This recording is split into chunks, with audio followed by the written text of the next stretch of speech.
नाज़रीन, असीं अव्हांखे ही सिंध जो तारीख़ी माॻु जेको शाह लतीफ़ जी सुरमी मारवी ऐं सिंध जो लोक दास्तान उमर मारवीअ जो क़िलो तव्हांखे ॾेखारे रहिया आहियूं।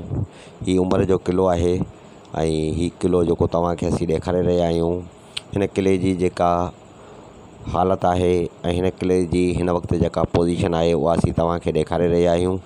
त ही क़िलो जेको आहे, हिते जेके तारीख़ी जॻहियूं हुयूं ऐं तारीख़ी जेके महल ठहियल हुआ उहे टही पट पइजी विया आहिनि ऐं उहे हिकिड़े ढेर जे मिसल थी विया आहिनि। जॾहिं त उमरकोट जो जेको ॿाहिरियों क़िले जो हिसो आहे, जेका चौदीवारी आहे, उहा बि कुझु महीना अॻु में टही पट पई वई हुई, पर उनखे वरी दुबारा जेको आहे सो ठाहे तयारु कयो वियो आहे ऐं उहा दीवार फ़क़ति सलामत आहे। बाक़ी जेको अंदरियो हिसो आहे उहो मुकमल तौर ते जेको आहे ख़तमु थी वियो आहे ऐं मिसारजी वियो आहे। सिंध जे सक़ाफ़त खाते पारां हिन क़िले जी का बि सार न लधी वई आहे ऐं हिन क़िले खे ईअं छॾे हिन जा तारीख़ी जेके बि पस मंज़र आहिनि उहे ख़तमु कया विया आहिनि ऐं उते जेके तारीख़ जूं निशानियूं हुयूं उहे निशानियूं ख़तमु कयूं वयूं आहिनि। उन में जेके उमर बादशाह खां पोइ मुख़्तलिफ़ बादशाह जेके हिते रहिया ऐं उन्हनि हिते पंहिंजी बादशाही कई, उन्हनि जा जेके महल ठहियल हुआ उहे टही सॼा सारा पट पइजी विया आहिनि। हिते जेको म्यूज़ियम ठाहियो वियो आहे उहो म्यूज़ियम बि अहिड़ी तरह जो आहे जो उन म्यूज़ियम में जेके उन दौर जा ज़ेवर ऐं हथियार, कुझु तारीख़ जा किताब ऐं कुझु उन दौर जूं पथर जूं ठहियल मूर्तियूं रखियल आहिनि, उहे ॾेखारी वियूं आहिनि।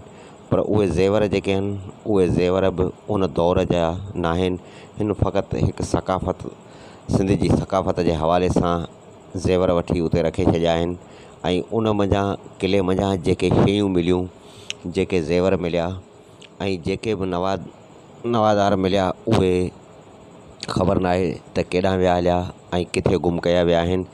हिते सिर्फ़ु ऐं सिर्फ़ु कुझु ई सालनि जो अॻु जेके सिंध में शयूं या जेके ज़ेवर या तराड़ू या जेके हथियार इस्तेमालु कया वेंदा हुआ उहे वठी हिते रखिया विया आहिनि। असीं तव्हांखे उमरकोट क़िले जो सैर करायूं पिया। ही उमरकोट जो क़िलो आहे ऐं हिन क़िले खे तव्हां ॾिसो त ही क़िलो हींअर हिकिड़े खंडर जे रूप में आहे ऐं हिन क़िले जो सॼो सारो जेको वजूद आहे उहो ख़तमु कयो वियो आहे।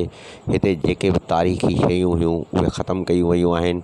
हिते माण्हू फ़क़ति नालो ॿुधी घुमणु अचनि था ऐं सियाह जेके अचनि था उहे फ़क़ति नालो ॿुधी अचनि था, पर क़िले जे अंदरि का बि अहिड़ी शइ मौजूदु न आहे जेका ॾिसण जहिड़ी हुजे, त इज़त जहिड़ी हुजे, जंहिंमां माण्हू इबरत हासिलु करे सघे या को सबक़ु वठी सघे। अहिड़ी का बि क़िले में शइ मौजूदु न आहे ऐं असीं तव्हांखे वठी हलूं था उमरकोट जे क़िले में जेको म्यूज़ियम ठाहियो वियो आहे, उन म्यूज़ियम तरफ़ असीं तव्हांखे ॾेखारींदासीं।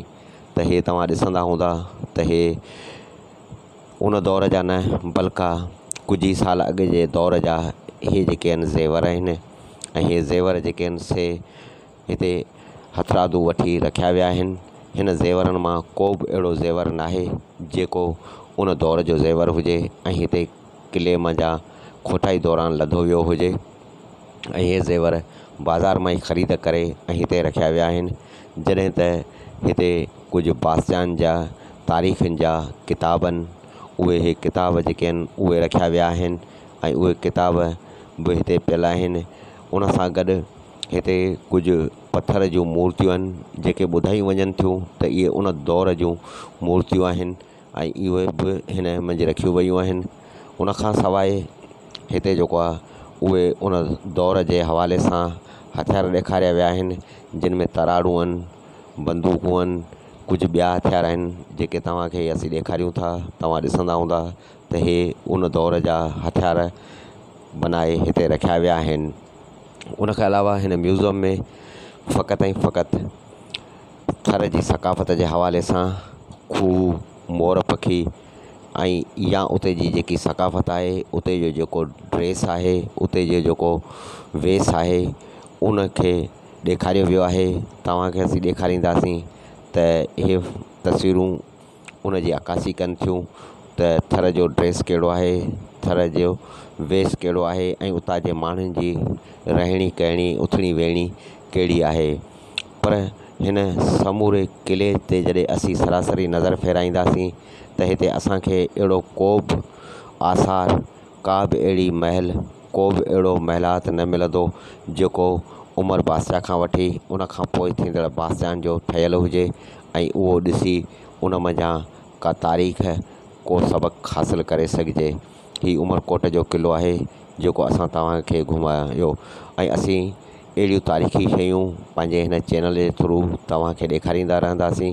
जेकॾहिं तव्हां असांजे चैनल खे सब्सक्राइब नाहे कयो त उनखे सब्सक्राइब कयो, लाइक कयो ऐं कमेंट्स कयो त जीअं असांजी ईंदड़ हर नई वीडियो जो नोटिफिकेशन तव्हां ताईं सभ खां पहिरीं पहुची सघे। ॿी वीडियो ताईं इजाज़त ॾींदा।